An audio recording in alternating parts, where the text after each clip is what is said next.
Hii ni habari za Umoja wa Mataifa kutoka New York City. Tuliokuandalia hii leo kutoka Umoja wa Mataifa. Miaka 25 la jukwaa la Umoja wa Mataifa la watu wa asili imetuletea tija. Afunguka Adam Olekulet Mwarabu kutoka jamii ya Wamaasai nchini Tanzania.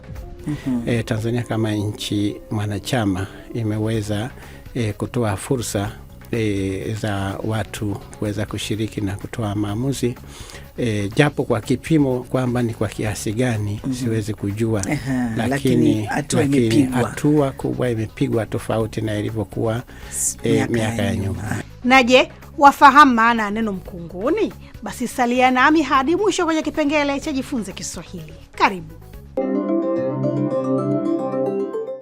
Ni Alhamisi ya tarehe 7 ya mwezi Mei mwaka 2026. Na mwenyeji wako ni mimi Lea Mushi kutoka hapa makao makuu ya Umoja wa Mataifa, New York, Marekani. Kabla ya kukuletea mada kwa kina, kwanza ni muktasari wa habari ambao hii leo nawasilishwa kwako na Asumta Masoi. Karibu Asumta. Asante Lea. Siku ya 5 tangu kuripotiwa kwa virusi vya Hanta kwenye meli ya kifahari ya Hondios kutoka Argentina na kulazimika kutia nanga nchini Cabo Verde, hii leo mkurugenzi mkuu wa shirika la Umoja Mataifa la Afya Ulimwenguni WHO Dr. Tedros Ghebreyesus amewaambia waandishi wa habari mjini Geneva, Uswisi kuwa uchunguzi kuhusu mlipuko huo ulisababisha hadi sasa vifo vya watu 3 wakiwemo wanandoa 2 unaendelea. Amefafanua kuwa prior to boarding the ship, kabla ya kupanda meli, wagonjwa 2 wa mwanzo walikuwa wamesafiri kupitia Argentina, Chile na Uruguay katika safari ya kutazama ndege warukao.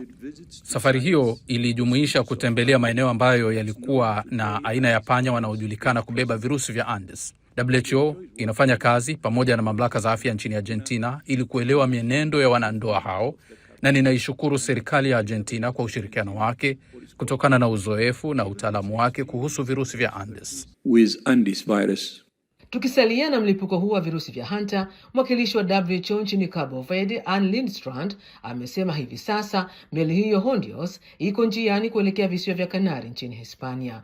On the boat we have na kwenye meli tuna daktari wa WHO, kuna madaktari 2 wa Kiholanzi ambao wameimarisha timu, na kuna mtaalamu mmoja wa magonjwa ya milipuko ambaye atasafiri na meli hadi bandari inayofuata ambayo ni visiwa vya Kanari. Kwa sasa hakuna mgonjwa kwenye meli, lakini iwapo mtu ataugua, basi kutakuwa na madaktari na vifaa vya matibabu vya kuwahudumia wakati wa safari. Natamatishia nchini Tanzania ambako hivi karibuni ripoti ya uainishaji wa viwango vya upatikanaji wa chakula nchini humo iliyoandaliwa kwa pamoja na serikali na shirika la Umoja Mataifa la chakula na kilimo FAO ilieleza kuwa baadhi ya maeneo ya halmashauri za wilaya ya Same, Maswa na Monduli yako katika kiwango cha 3, yaani IPC3. Nimemuuliza Fadhili Mtengela, afisa wa FAO, kiwango hicho kina maana gani? Yenyewe sasa inafanya watu au kaya kutumia njia isiyo endelevu, mfano kuuza mali ili kupata chakula, kupunguza idadi ya milo, au kutumia milo ambayo haina lishe, yani milo ambayo sio bora, au kuuza mifugo. Kwa hiyo ni kiwango cha 3. Mwisho wa muktasari wa habari. Asante sana Asumta Masoi kutuletea muktasari wa habari. Hapo baadaye tutakwenda Bakiza, Zanzibar nchini Tanzania kwa mtaalamu wetu wa Kiswahili Dr. Mwanahija Ali Juma. Usibanduke tafadhali. Integrally, solemnly swear to exercise in all loyalty, discretion and conscience the functions entrusted to me as Secretary General of the United Nations, to discharge these functions and regulate my conduct وفي أداء عملي سوى مصالح الأمم المتحدة وحدها, and not to seek or accept instructions in regard to the performance of my duties from any government or other authority external to the organization.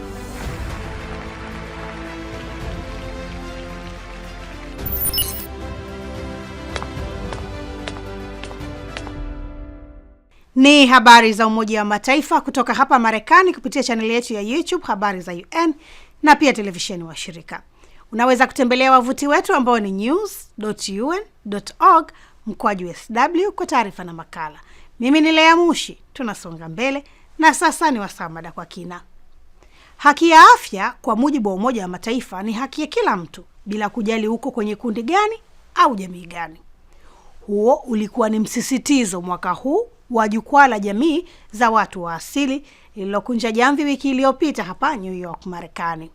Na kandoni mwa kikao hicho, Flora Nducha alipata fursa ya kuzungumza na mshiriki kutoka Tanzania, kutoka jamii ya Maasai, mwanaharakati wa haki za jamii hiyo, Adam Ole Kulet Mwarabu. Alianza kwa kumueleza kwa nini mwaka huu ni wa kipekee kwa watu wa jamii za asili. Kwanza tunasherehekea miaka 25 ya kuanzishwa kwa jukwaa la Umoja wa Mataifa wa watu wa asili, ambapo ilikuwa ni shughuli kubwa kuanzia Geneva, Uswisi, tulipohitaji azimio ambalo linatambua watu wa asili, lakini pia kuanzishwa kwa nafasi hii katika ECOSOC katika makao makuu ya Umoja Mataifa hapa New York mwaka 2002. Kwa hiyo ni safari kubwa, kama Mandela alivyosema, tuna safari kubwa ya kufikia mafanikio. Kwa hiyo miaka hii 25 ambayo Umoja wa Mataifa umekuwa ukipigania haki za watu wa asili, wewe binafsi umekuwa pia mstari wa mbele kama mwanaharakati wa haki hizo za watu wa asili, hasa katika jamii unayotoka ya Wamasai Tanzania. Unaweza kusema kimataifa kuna hatua kubwa zimepigwa? Kwanza ni utambuzi wa haki za watu wa asili. Ukikumbuka vizuri katika historia, wakati huo Umoja wa Mataifa unaitwa League of Nations. Watu wa jamii za asili za Wahindi wekundu waliweza kwenda Umoja wa Mataifa miaka hiyo, na waliweza kugonga mlango wa Umoja wa Mataifa kupata nafasi. Baadaye Umoja wa Mataifa ulipobadilika na kuwa UN, kulikuwa pia na huo mchakato ambao baadaye uliweza kuzaa hiyo nafasi ya wanaita Permanent Forum, jukwaa la kudumu la watu wa asili, katika ngazi kuu ya Umoja wa Mataifa, ambapo kila mwaka tunakuja kuweza kuwasilisha shughuli za maendeleo katika maeneo yetu na mikwamo mbalimbali ambayo tunaita changamoto ambazo zinaweza kutatuliwa na nchi wanachama wa Umoja wa Mataifa ili watu wao waweze kuishi maisha kama vile wengine. Sasa tuje Tanzania unakotoka. Kwa miaka hii 25 ya kupambania haki za jamii ya watu wa asili, wewe ukiwa miongoni mwao, mmepata mafanikio? Kuna mafanikio makubwa kwa sababu mwaka 2007 wakati nchi zinapiga kura katika azimio hilo la kutambua watu wa asili, bahati nzuri Tanzania na yenyewe ilipiga kura ya kutambua. Kwa hiyo ile ilikuwa hatua kwa upande wa Tanzania. Lakini ukija pia kwenye sheria za nchi za sheria ya Tanzania, wameweza pia kutambua ile ridhaa ya watu ya kushiriki maendeleo. Zamani ilikuwa ngumu kuweza kushiriki katika mikakati ile mikubwa ya maendeleo. Hii inaendana na kwa mfano Benki ya Dunia, lakini pia taasisi za fedha. Kwa hiyo kwa mfano katika ujenzi wa SGR, mwendokasi Tanzania, watu wa asili wameweza kushirikishwa. Kuna pia ujenzi wa bomba la mafuta linalotoka Uganda kwenda bahari ya Hindi, bandari ya Tanga.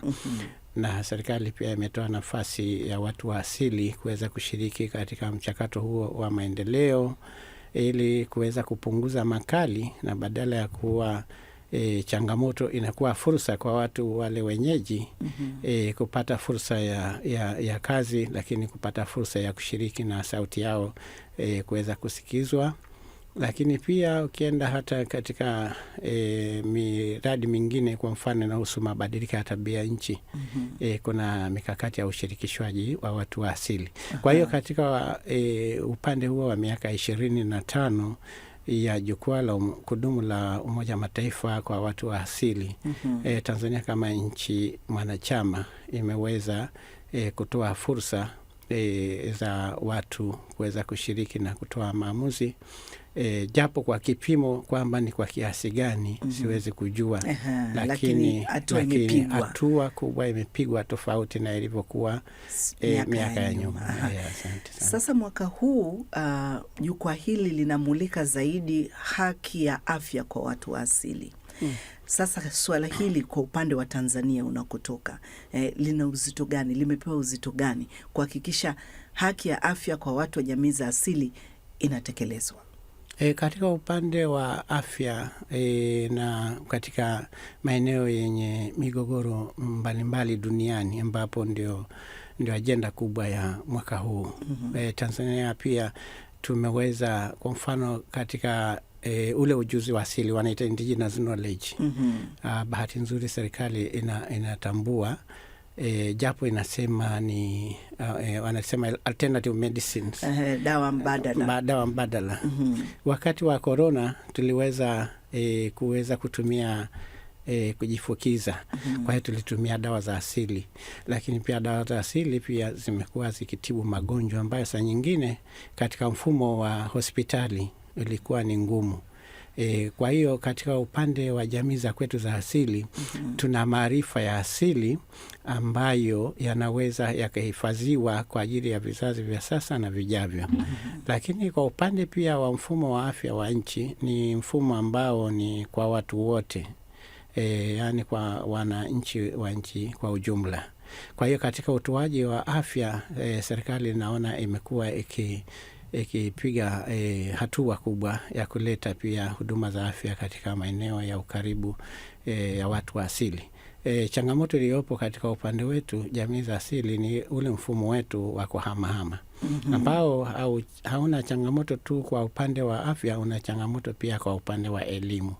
Kwa hiyo kuwe pia na mfumo ule ambao unaendana na mfumo wa maisha, kwamba kama tunahamia upande huu hiyo huduma tupate upande huu, kama tunahamia huku tuweze kupatiwa, lakini pia kuhakikisha kwamba barabara na vitu kama hivyo vinafanyiwa kazi ili tuweze kufikia huduma hizo kwa urahisi. Kwa hiyo katika mfumo huo wa afya kwa maana ya asili, sisi tuna ujuzi mkubwa wa dawa za asili, na pia na serikali inatambua hilo na inawashirikisha katika kuzijumuisha na inatushirikisha.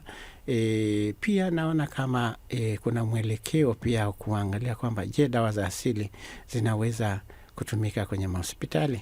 Kulikuwa na mjadala miezi kadhaa iliyopita kwenye mkutano wa kimataifa wa Umoja wa Mataifa ambao ulikuwa unaangalia umuhimu na mchango wa tiba asilia. Kwa hiyo jamii za asili zina nafasi hapo. Jamii za asili zina nafasi hapo, na nafikiri taasisi zile za utafiti za nchi zinaangalia kwamba je, hizi dawa za asili zitasaidiaje afya ya watu kwa ujumla.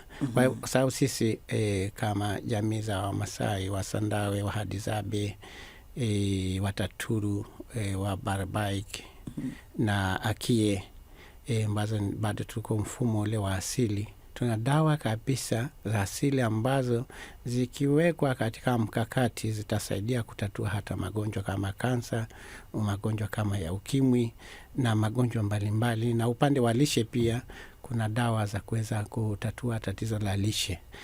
Lakini pia kunahitajika kwa mkakati huo kuweza kuhifadhi misitu ambapo tunaishi, kwa sababu hiyo misitu ndio kituo kikubwa, lakini pia ndio maktaba ya elimu ya asili.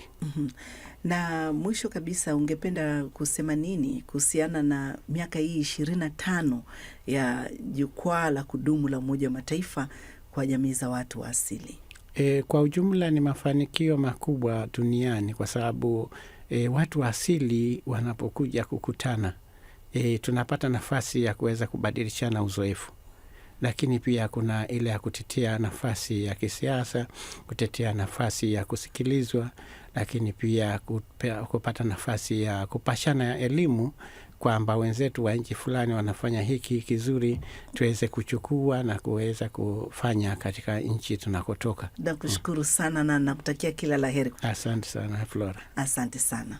Shukran sana Adam Ole Kulet Mwarabu na Flora Nducha kwa mada hiyo kwa kina. Na sasa ni wasaa kujifunza lugha ya Kiswahili, na hii leo Dr. Mwanahija Ali Juma, katibu mtendaji wa Baraza la Kiswahili Zanzibar nchini Tanzania, BAKIZA, anafafanua maana ya neno mkunguni. Mkunguni ni mtu ambaye ana tabia ya uvivu na asiyesharifika na jambo. Mathalan, mtu ambaye anatumwa na wazazi wake lakini mara nyingi amekuwa akikataa na usababishwa na uvivu alionao. Shukran sana Dr. Mwanahija Ali Juma kwa elimu hiyo. Basi nami kufikia hapa na kunja jamvi leo, lakini tukutane tena Jumanne ijayo kwa jarida lingine la video. Na kwa upande wa vipindi vya redio ni kila siku, hivyo kesho Ijumaa utapata habari za Umoja wa Mataifa. Hata hivyo kwa sasa unaweza kutazama habari na video nyingine kwenye chaneli yetu ya YouTube inaitwa Habari za UN, na uko X rambaza jina hilo hilo Habari za UN. Kumbuka pia kupakua app yetu ya Habari za UN kwenye Play Store na App Store. Kwa niaba ya wote walioshiriki kukuletea jarida hili, mimi ni Lea Mushi, ninakutakia amani na kwaheri kutoka New York, Marekani.